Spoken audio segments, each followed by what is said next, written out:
On New Year's Eve, Caleb brought his pregnant old flame home. His past love wanted to take my place. When she pushed me down the stairs, I grabbed her and pulled her down with me. Just then, Caleb walked out of his room. Seeing the scene, he admonished me. Isla's being a little unreasonable because of the pregnancy. Don't take it so personally. I'm taking her to the hospital first. I'll have Mrs. Davis come help you in a bit. With that, he hurriedly scooped up his old flame and drove her to the hospital. My head slammed against the steps. In a daze, pools of red bloomed beneath me, just as Caleb wished. Our child was gone, and I had forgotten him. I woke up in a room that smelled of disinfectant. I stared blankly at the ceiling, feeling as if I had lost something important. My heart felt hollow. The sound of hurried footsteps echoed from outside the room. A disheveled man burst in. He was handsome, but his shirt was unbuttoned at the top, a sign of his agitation. He sat down in the chair by my bed, a hint of worry in his eyes. I heard from Mrs. Davis that you just got out of surgery. Thankfully, Isla just had some false labor pains and didn't miscarry. Otherwise, she would have been heartbroken. He paused, his tone shifting to one of blame. You should know better. You know she's pregnant. You should have just let her be. You shouldn't have been so petty. He then glanced at my bandaged leg. Does it still hurt? My head was still spinning. I blinked with effort. Before me was a complete stranger. I pulled my hand back and tilted my head. You must have the wrong person. I don't even know you. The man's hand froze. He hesitated. I'm Caleb. You don't remember me. After meeting my gaze for a moment, understanding flashed in Caleb's eyes. He stood up, pulled me into his arms, and cooed softly. I know. My baby is angry with her husband. Right. I wanted to bring you to the hospital first. But Isla is a pregnant woman. After all, the pregnant woman comes first. Right. The scent of mint on him made me nauseous. I frowned and pushed him away, racking my brain for the name. Caleb. After a moment, a connection finally clicked. I did know a Caleb. Wasn't he my boyfriend Ethan's best friend? We had just had dinner together last month. So, I lifted my pale face and looked at him with anticipation. They told me I had a miscarriage. Could you call my boyfriend for me? Caleb's expression shifted dramatically. Slowly, his eyes began to redden. His usually arrogant, handsome face crumpled into an expression so heartbroken it was shattering, as if it was his own child that was gone. I frowned, finding him strange. Caleb gently cupped my face, his voice barely a whisper, as if he were afraid of breaking me. Baby, are you serious? You were carrying my child. I'm sorry. I didn't know you were pregnant. His eyes were filled with remorse, his voice hoarse, as if he were truly enduring immense grief. He reached out to hug me. I shrank back. I slapped his hand away, my voice turning cold. Mr.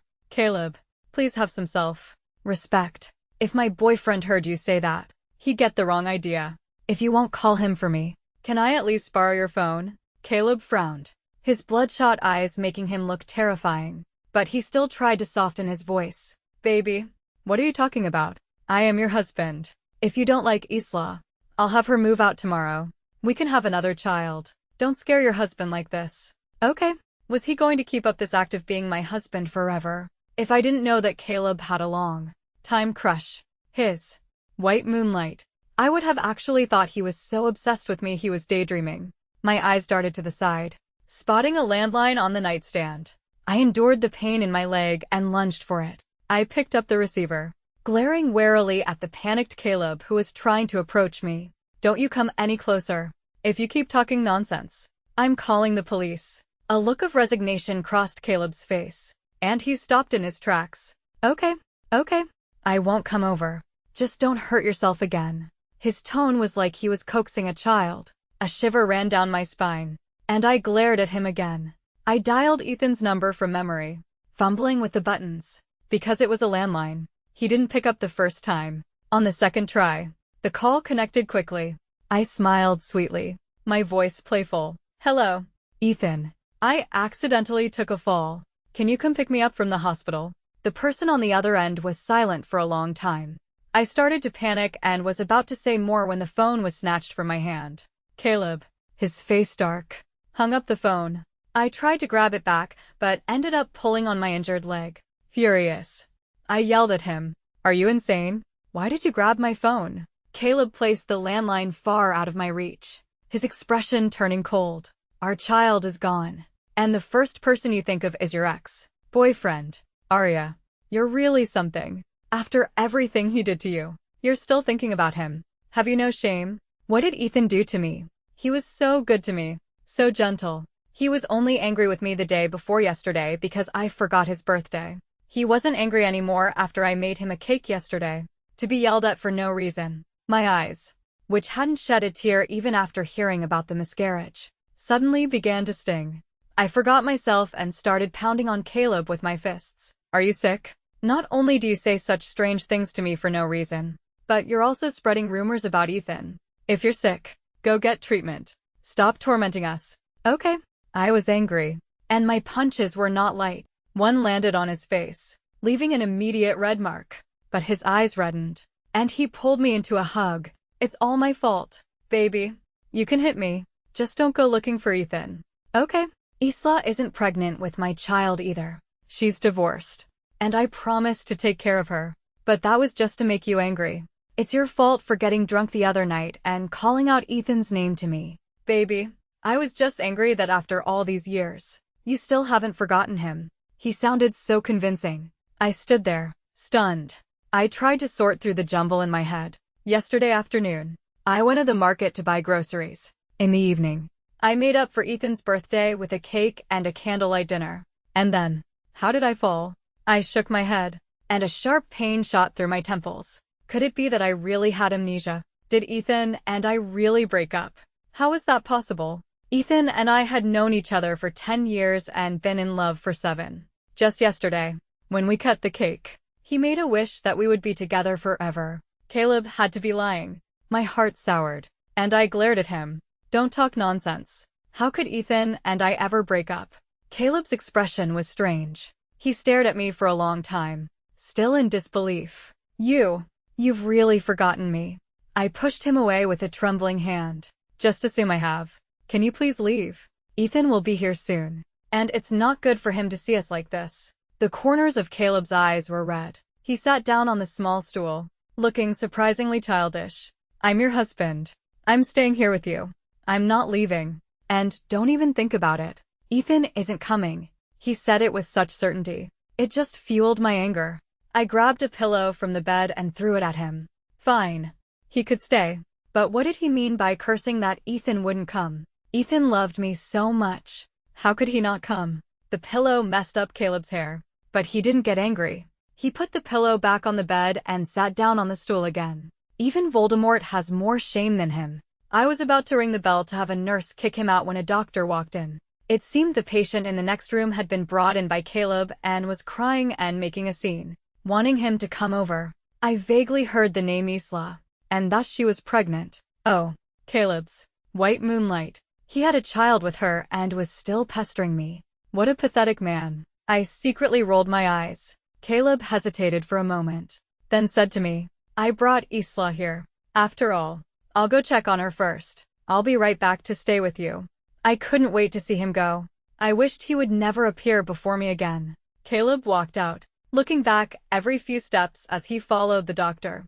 After he left, I picked up the landline and eagerly called Ethan again. I tried several times, but it went straight to a switched off message. He's probably driving and can't answer. I told myself. I lay back down on the bed, counting the seconds on the clock. But the sun set, and Ethan still hadn't come. It was a little cold at night. I sat stubbornly on the bed in my thin hospital gown, waiting. Just as I was about to drift off, a man in a black racing suit walked in. My eyes were heavy with sleep. The man knocked sharply on the table. I jolted awake. The man before me had sharp features, his eyes deep and dark. A small red mole dotted the corner of his right eye. He had a faint smell of tobacco on him. It was Ethan, no doubt. But I distinctly remembered that he didn't know how to race, and he hated smoking. I stared at him blankly. Ethan frowned, sizing me up. His gaze swept over my bandaged leg, then to my pale face, and he smirked. Arya, is this what your life has become without me? I thought he was still angry about the other day. I threw myself into his arms, purring like a kitten. Yes, So please don't leave me. Okay. Look at me. I pointed to my leg, wanting to complain to him, but I couldn't remember how I fell. Thinking about it made my head hurt, so I just buried my face in his chest. Anyway, don't ever leave me again. His racing suit was cold, and his body was stiff, but his heart, it was beating fast.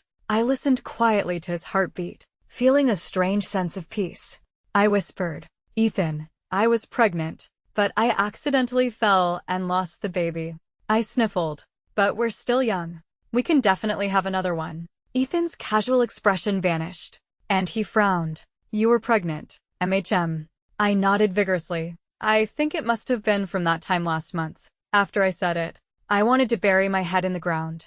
That was our first time. It was pouring rain, and we were both drunk. Ethan's expression suddenly turned very strange. After a moment, he tightly grasped my hands that were wrapped around him. His hands were broad and dry, completely enveloping mine. Before I could feel happy about it, he spoke, his voice hoarse. Be good. Don't tease me anymore.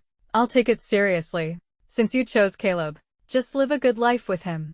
The next second, he pried my hands away. I stood there, stunned, a sense of grievance welling up inside me. Why was even Ethan telling me to live a good life with Caleb? Did I really forget something? Ethan left me. I had just shed a few tears when he stormed back in, furious. I had never seen him so angry. It wasn't until I saw the panicked Caleb behind him that I realized. He must have run into Caleb with the pregnant Isla after he left. Ethan lifted my chin, studying my expression. After looking at my bewildered face for a while, he smiled. His voice was gentle, the kind that could drown you with a little bit of emotion. But his smile always had a roguish charm. He held out his hand to me. Looks like you've really forgotten everything. Are you coming with me or not? My eyes lit up, and I placed my hand in his palm. I'll go wherever you go. Arya. Caleb interrupted me, his eyes red. He gripped my other hand tightly, so hard it felt like he would break it. Are you going to abandon me? My gaze went past Caleb. Behind him, Isla was holding her slightly protruding belly, glaring at me with resentment, as if I were the other woman who had come between them. So, I pried Caleb's fingers off one by one. I had no memory of being with him, yet I felt a strange sense of injustice. My nose tingled. If you really loved me so much, why did you leave me all alone for so long? From dusk till dark, the clock hands had moved a full sixth of a circle, and I was always alone. During that time, I had calmed down and thought about many things. I thought, if I really was Caleb's wife and had suddenly forgotten him, he would be very hurt. But if he had stayed with me a little longer, maybe I would have remembered. The truth was, Caleb had been in the next room the whole time, with Isla. He hadn't even come to check on me once. Caleb froze. His lips trembled. His eyes bloodshot. In the end, he said nothing. I calmly pulled away from him. I held out my hands to Ethan, asking playfully, I want a hug. The man had just pulled out a pack of cigarettes. His dark eyes were cold. Seeing me like this, the corner of his lips curled up slightly, and he put the cigarettes back in his pocket to hug me. He was much more muscular than I remembered, his firm muscles giving me a great sense of security. The moment he fully embraced me, he tightened his arms and sighed softly. You've lost weight. I wrapped my arms tightly around his waist, suddenly feeling the urge to cry. My 10 years with Ethan weren't dramatic, but our love was ever new. For 3 years in high school, I was always first, and he was second. Ethan came from a prominent family and was devastatingly handsome. He was always surrounded by boys and girls after class, all using the excuse of asking questions to talk to him. Ethan was a gentle person and couldn't say harsh words. Later, he came up with a terrible idea. As soon as class was over, he would come to me with his papers to ask questions. I had asthma and was the teacher's favorite. After faking a few attacks, no one dared to surround him anymore. After that, Ethan became my little follower. Gradually, everyone started to see us as a couple. His admirers all gossiped about me behind my back. They said he was just playing with me and would soon get tired of it. But they were wrong. I was never the one being played.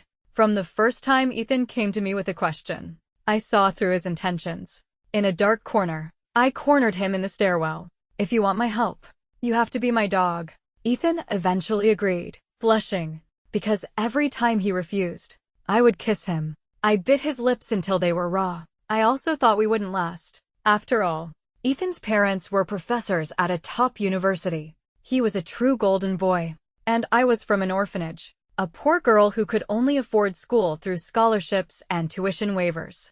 As a proud person, I certainly wasn't going to wait around to be dumped. So, as soon as I graduated from high school, I dumped him. Ethan spent 3 months of the summer being my dog to win me back. It was only then that I was finally convinced. Ethan hadn't come to me for help because he was annoyed by his pursuers. He didn't listen to me because he was afraid of being kissed to death.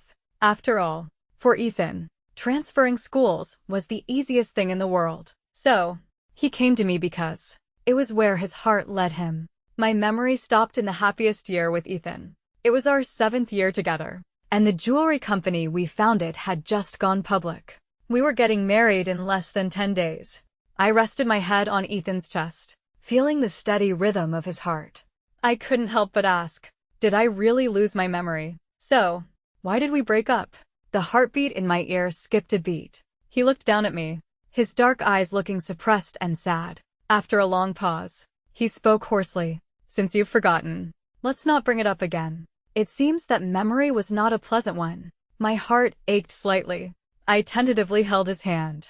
Can we start over? Time seemed to stand still. My heart was beating ridiculously fast, my palms slightly sweaty, waiting for his answer. Ethan's thin lips were pressed into a straight line. The way he looked at me was no different from how I remembered. So gentle it could drown a person. But the words he spoke plunged me into an icy abyss. I'm getting married soon, Arya. There's no going back for us. Ethan got a new VIP room on the top floor with a key padlock. After settling me into the bed, he started peeling an apple for me. I rarely cried, but today, my eyes had stung time and time again. I looked at Ethan's hand holding the fruit knife, my eyes still red from crying. There was a long scar on it, running from the base of his thumb to his wrist. It looked like it had been there for a few years. In my memory, that scar wasn't there.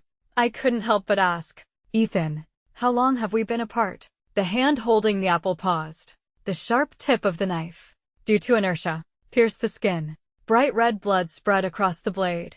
I anxiously tried to look at his hand, but Ethan dodged, pulling away. He pressed a tissue to the wound and said lightly, 3 years. Your memory now is probably stuck a week before we broke up. So, we never even got engaged. I sniffled. So, was it me who broke up with you? Ethan glanced up at me but didn't say anything. As he moved, a necklace that had been tucked into his jacket slipped out. On the black chain hung a silver ring. The pattern on it was a ylang flower, with a pink diamond set in the center. It represented pure, untainted love. This was the first piece of jewelry I designed after graduation. It was a pair. My ring had a blue diamond. I looked at my own hands. My long, slender fingers were bare. I felt my neck. There was indeed a necklace. I pulled it out to see a skull pendant. During the struggle just now, I saw that Caleb had the same one around his neck. Ethan had just finished peeling the apple and handed it to me. Seeing this scene, his eyes darkened, and he placed the apple on the table. I gave a wry smile, took off the necklace, and threw it in the trash. Ethan had said he would never break up with me, but I loved Ethan very, very much too. If I loved him so much, why would I break up with him a week later and marry Caleb, whom I had only met once, and have his child? I couldn't figure it out, and Ethan was unwilling to talk about it. I held my head, which was starting to ache, and felt like crying again. Ethan glanced at me, his long brows knitted. If you can't remember, don't try. Forgetting isn't always a bad thing. I had never been one to make things hard for myself. For example, as a child, I was the youngest in the orphanage. My food and toys were always snatched by the other children. The adults all said I was a pushover, but I never fought for them, because I knew I couldn't win and would likely get beaten. Anyway, if I just endured it, I would grow up. For example, in high school, I forced Ethan to be my boyfriend. When he was unwilling, I kissed him. I didn't care what he thought, but this time, I was unwilling to let it end like this. A memory that caused Ethan so much pain. How could I just forget it? Ethan was called away by a work call after a while. The next day, I secretly asked the doctor how I could recover my memory. The doctor told me I had selective amnesia, which meant, although the memory loss was triggered by the impact, it was more because I myself was unwilling to remember. The possibility of a full recovery was low, unless someone was willing to tell me those memories. Or, if I was stimulated by people and events from that time. I definitely couldn't count on Ethan. He seemed to not want me to regain my memory at all. Just as I was considering whether to go find Caleb, a young, beautiful woman came to my hospital room. The woman introduced herself as Nenah and said Ethan had asked her to look after me. She was pretty, dressed in designer clothes, but her expression was very gentle. She looked familiar, but I couldn't for the life of me remember who she was, until I saw her phone's lock screen. Ethan was leaning against a sleek black sports car, hands in his pockets, a gold medal hanging around his neck, but his gaze was fixed on a point in the distance. I thought, he must be looking at his fiancée, the person who took this picture. Nenah called a nurse to help me change my Ford drip. Seeing the basket of apples on the table, her face inexplicably reddened. Ethan must have bought all of these. I love apples, so he's gotten into the habit of buying them. But how can a sick person only eat apples? What do you like to eat, Miss Arya? I'll have someone go buy it now.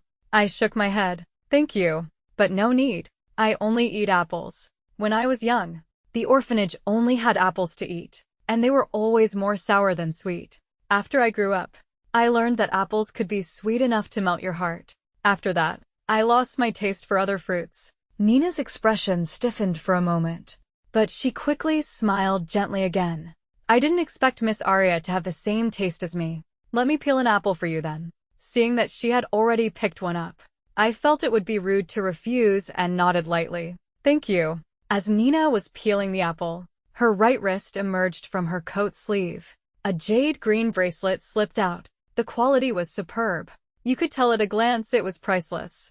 I stared blankly at my own wrist. This bracelet was the first gift Ethan's mother had ever given me. Ethan's parents, like him, were extremely gentle and refined people. They didn't look down on my background and gave me the family heirloom meant for their daughter-in-law. They even told me that from then on, they would be my mom and dad. Why was it on Nenah's wrist now? Did I return the bracelet after breaking up with Ethan? And then, did Ethan's mother give it to Nenah? It felt like I had woken up from a dream to find that everything I had ever hoped for was now unattainable. My heart soured. I held back the tears in my eyes and smiled sincerely. Ethan's aunt must have given you this bracelet. It seems she thinks very highly of you. Hearing this, Nenah's peeling motion paused. She looked at me strangely. Ethan's parents passed away in a car accident 3 years ago. He gave me this bracelet. My temples throbbed, and my face turned pale in an instant. Tears rolled down my cheeks like broken pearls. I asked with trembling lips, "What did you say?"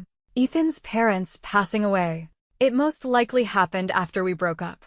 At that time, was I by his side? If he was all alone, how desperate must he have been? I couldn't stop imagining Ethan's grief, and I wished I could go back in time and slap the version of me who broke up with him. What on earth happened back then that made me so determined to leave him? Nenah continued. He was driving when he got the news. He was already in a bad state, and he lost control and got into an accident himself. That scar on his hand is from that time. The doctors said it would never go away. At that time, the company had just gone public, but the other co-founder, who was also the lead designer, suddenly pulled out and left. Ethan was at his breaking point back then. Oh, Miss Arya, are you okay? Nenah looked in surprise at the back of my left hand, which I had scratched until it was raw and bloody. I hid my hand in the sleeve of my hospital gown. I shook my head, my face pale, and forced a smile. I'm fine. Please continue. Nenah nodded. It was such a difficult time, but he pulled through. Slowly, a shy smile appeared on her face, with a hint of pride. Like a little ragdoll cat, she said, I was always with Ethan. He always says he was lucky to have me. I love him so much. Of course I had to be with him during such a difficult time. I stared at her, stunned. After she finished, I smiled weakly. You're both very good people. You will be happy together. The happiness that should have been mine now belonged to someone else. But I couldn't blame anyone. I wasn't worthy. And Nenah, she deserved it. Nenah lifted her chin proudly. Yes, we will be happy, Miss Arya.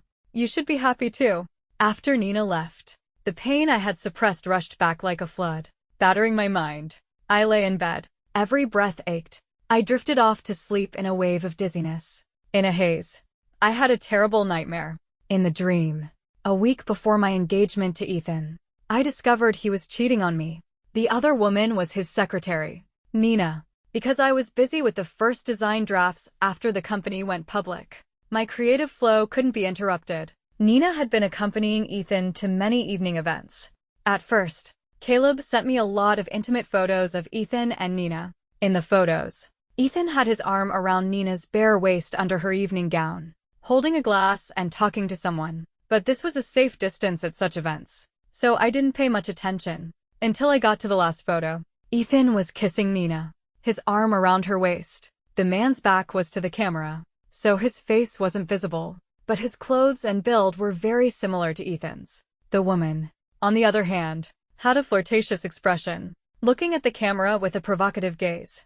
I still didn't believe it, until I got home with the photos, planning to ask Ethan for an explanation. But I accidentally glanced at his phone. It was a message from someone saved as secretary. I got my period. My stomach hurts so much. Can you come keep me company? It's a shame I didn't get pregnant last time. When are you going to break up with her? Didn't you say you've known her for 10 years and were tired of her long ago? I held the phone, my whole body trembling with anger. But I still wanted to wait for Ethan to come out of the shower, to hear it from his own mouth. But just then, Caleb sent me a message. He said his family's company had invited a top international designer who was looking at my designs and was about to leave. He told me to get there as soon as possible. Caleb was the only son of the owner of the GU Corporation, our company's first partner. I couldn't afford to offend them. I hesitated for a moment, but decided to go to the company first. Before I left, I took off the jade bracelet from my wrist and placed it on the living room table.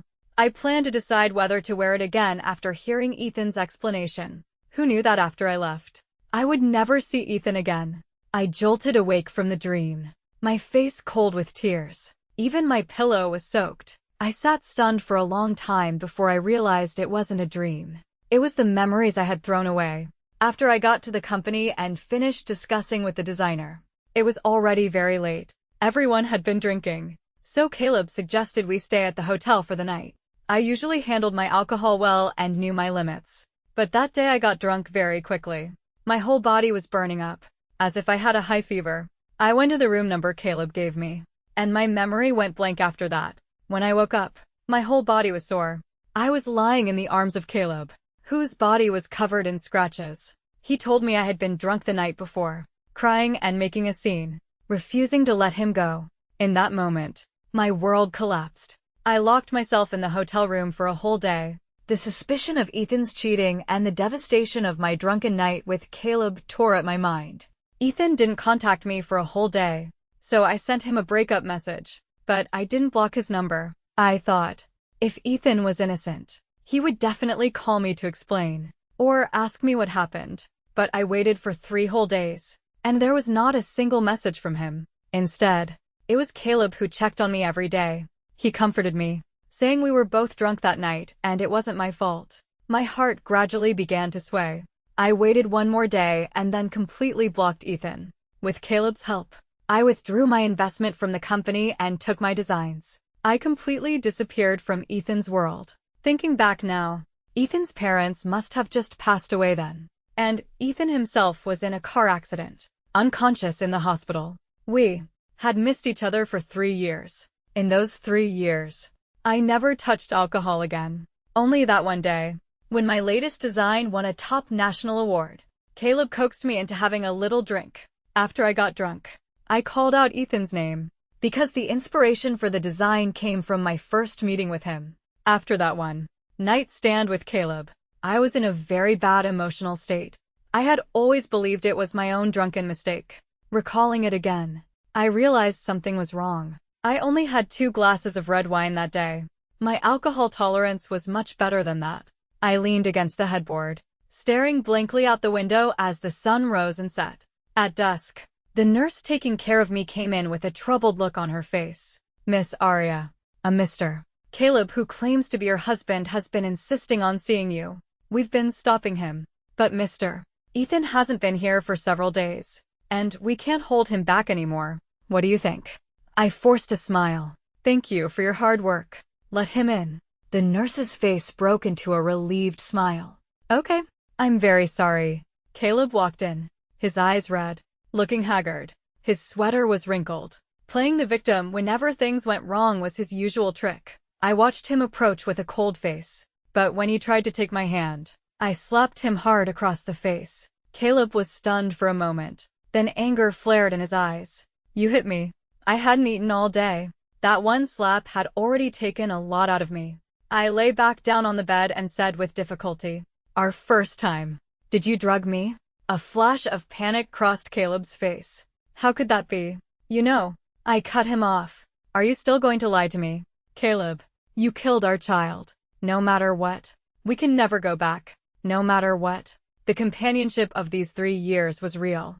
I wasn't without feelings for Caleb, but I was unwilling to believe that the person I faced every day was so unscrupulous. I stared at him intently. Perhaps the mention of the child hit a nerve. Caleb's tall frame swayed. He stared at me. Suddenly, he smiled wickedly. So what if I did? Arya, you clearly enjoyed it that night too. Nausea churned in my stomach. I fought the urge to vomit and asked, Ethan's cheating. You and Nenah planned that to trick me, didn't you? The person in the photo wasn't even Ethan. And the messages Nenah sent, you deliberately let me see them. My tone was certain. Caleb leaned over the bed, pressing down on me, his gaze tracing my features. He dropped the act, his voice jealous and twisted. That's right. I deliberately found someone who looked like Ethan to take that kissing photo, with the other photos as a setup. It was easy for you to jump to conclusions. And Nenah's messages. I timed them perfectly, then had her pretend to unsend them by mistake. Ethan is still in the dark about it. It's because you love him so much. Arya, do you know, when Ethan woke up from the car accident and saw your breakup message, that devastated look. TSK. He looked pathetic. Like a drowned rat. So pitiful. He probably thinks you abandoned him because his parents died. I suppressed the bitterness in my heart and looked at him with disgust. I never did anything to you. The first time we met was at a business dinner. Ethan was there too. After that, although we met a few more times, we were never close. Although every time, the way he looked at me was a little strange. Caleb covered my eyes with his hand and leaned in to kiss me. I turned my head away forcefully, and his mint-flavored kiss landed on my jaw. I felt like ants were crawling all over me. It was disgusting. But Caleb laughed. Arya, do you believe in love at first sight? Before I met you, I was chasing after Isla. After I met you, I forgot who Isla even was. All I could think about was you. But you only had eyes for that, Ethan. My gaze was filled with loathing. To be the object of love at first sight for someone like you makes me sick. Having gotten all the answers I wanted, I used all my strength to reach for the call button on the side of the bed. Several nurses came quickly. Caleb didn't struggle. Before he was escorted out, he looked at me with those disgusting yet devoted eyes and said, Arya, you were apart from Ethan for 3 years. Are you so sure he still likes you? Besides, Ethan has already promised Nenah he'll marry her. And you carried my child. I think it's pretty clear who he'll choose. Be good. I'll wait for you to calm down and come back to me. I used all my strength to slap him hard across the face and cursed. You psycho. You bastard. Caleb wiped the blood from the corner of his mouth and smiled like a triumphant wolf. I glared at his retreating back until I finally lost all strength and fell unconscious. When Ethan came, I was packing my things. I was limping around the room. A pathetic sight. When I saw him, a wave of bitterness washed over me. I couldn't help but sit down. My head lowered. Why are you here? Ethan frowned and lifted me onto his lap. He pulled up my pant leg, and seeing the blood seeping through the bandage, his voice was laced with anger. You're not even fully healed, and you're already moving around. I felt a little awkward and tried to get off his lap, but I couldn't break free. For some reason, I felt that today's Ethan was different from the past few days. He had been worried about me before, but he was very restrained. He had also clearly said that there was no future for us. But today, he was domineering, angry, and had no sense of boundaries. It was as if he knew something. He was gripping my leg so tight it was turning red. Thinking of Nenah. My eyes stung. And I pushed at him. Don't be like this. You can't do this to Miss Nenah. Ethan's expression was strange. Nenah. She came here. What did she tell you? I was baffled by his question. Didn't you ask her to take care of me? Are you two getting married soon? By the end, my voice was already choked with sobs. I tried my best to swallow the uncontrollable urge to cry. Ever since I found out that Nenah and Caleb had conspired to separate me and Ethan, my feelings for her had been strange. I wanted to hate her, but I couldn't. After all, when his parents died, his company was in crisis. His girlfriend abandoned him, and he was in a car accident. When all these blows rained down on Ethan's mind and body, it was Nenah who helped him through the trough, and I had unintentionally pushed him into an even deeper abyss. A look of annoyance crossed Ethan's face. He reached into his pocket for a cigarette. He glanced at my teary-eyed face and decided against it. I didn't ask her to come, and I'm not marrying her. The reason I didn't come to see you these past few days is because I was investigating the past. I blinked my red eyes, an unspeakable unease in my heart. You were investigating what happened 3 years ago. Ethan nodded, smoothing my messy hair. I was debating whether to tell you, but this morning, a nurse told me you had a fight with Caleb yesterday, and I knew that you knew too. My tears flowed even more freely, but I didn't dare to blink, my heart hanging in the air, not wanting to miss a single expression on his face. He looked exhausted, but his eyes were full of heartache. He cupped my face, his slightly rough thumb wiping away my tears. Be good. Don't cry. I did blame you before, so I was unwilling to investigate the truth of why you left. The moment I finished, I regretted it. It's all my fault for not being brave enough, for not finding out the truth and coming to find you sooner. Baby, it's not your fault. The string that had been pulled taut in my mind finally snapped. I stared at him blankly, murmuring, Ethan, why are you so gentle? Ethan smoothed my hair, his expression serious. We've been through 10 years together. To others, those 10 years might just be time. But to us, they're a series of unforgettable moments. A 3-year separation is nothing. With you, no amount of gentleness is too much. Ethan took me home. It was the same apartment we had rented 3 years ago. He had since bought it, but I had never come back. He had been waiting here, alone, for 3 years. The furnishings hadn't changed much, but many things that had been stored away in cabinets gathering dust were now on display. A pink carousel, my first birthday gift to him when we first met in high school, bought with part of my scholarship money. A stuffed dog, a gift from me on Valentine's Day of our freshman year. I had told him then that we would get a real one when we got married. And every year's birthday gift. Finally, my hand stopped on an exquisite box. My heart pounded as I opened it. Sure enough, inside lay the silver Elong ring with the blue diamond, and Ethan's mother's jade bracelet. I picked up the bracelet and asked him in surprise, "Didn't you give this to Nenah?" Ethan walked over, frowning. She asked for it, but I didn't give it to her. What's wrong? I said. She showed it to me when she came to the hospital. It was probably a fake, Ethan said casually, putting the bracelet back on my wrist. I started to feel uneasy again. But she was the one who was with you during those 3 difficult years. Ethan glanced at me. Besides her, the guys at the company were also with me through it all. Do I have to marry all of them to repay them?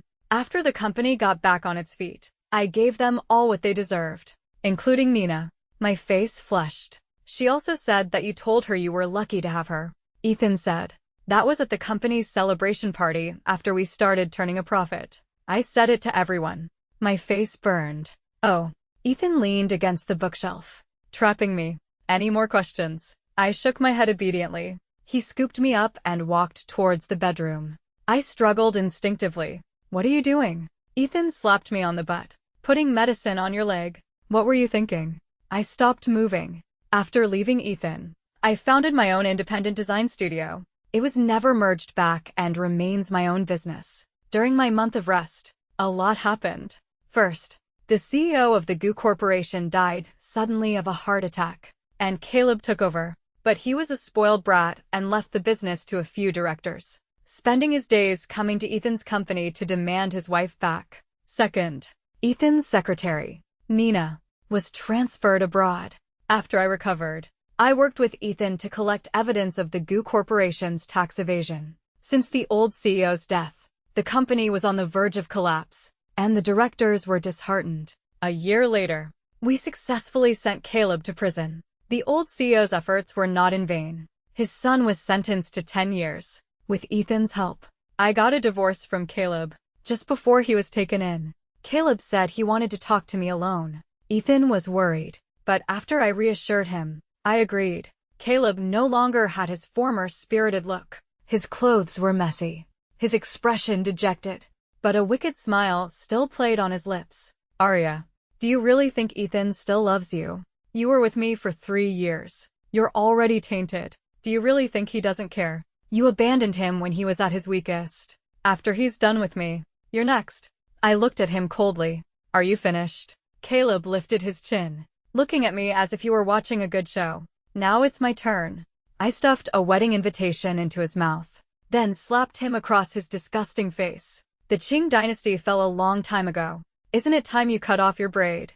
I slapped him again. What do you mean I was with you for 3 years? You're a useless playboy who only knows how to eat, drink, and have fun. I have my own design studio. I'm a nationally recognized designer. I make millions a year on my own. Who the hell was with who? Even your friends respectfully call me Designer Chin, not Mrs. Goo. And you, in my world, you can only be called Designer Chin's ex-husband. Caleb stared at me, his mouth moving but unable to utter a word. I wasn't satisfied, so I slapped him a few more times. When I was done, I had someone take him away. Looking at his swollen, piggy face, I cursed. What a drama queen. When I went out, Ethan looked at my red hand, held it, and blew on it, his eyes full of heartache. Next time something like this happens, call me. I'm stronger, and my skin is thicker. I couldn't help but laugh. I stood on my toes and placed a light kiss on his lips. It was you before. It's you now, and it will be you in the future. We may have missed these 3 years, but now we have countless days and nights to make up for it.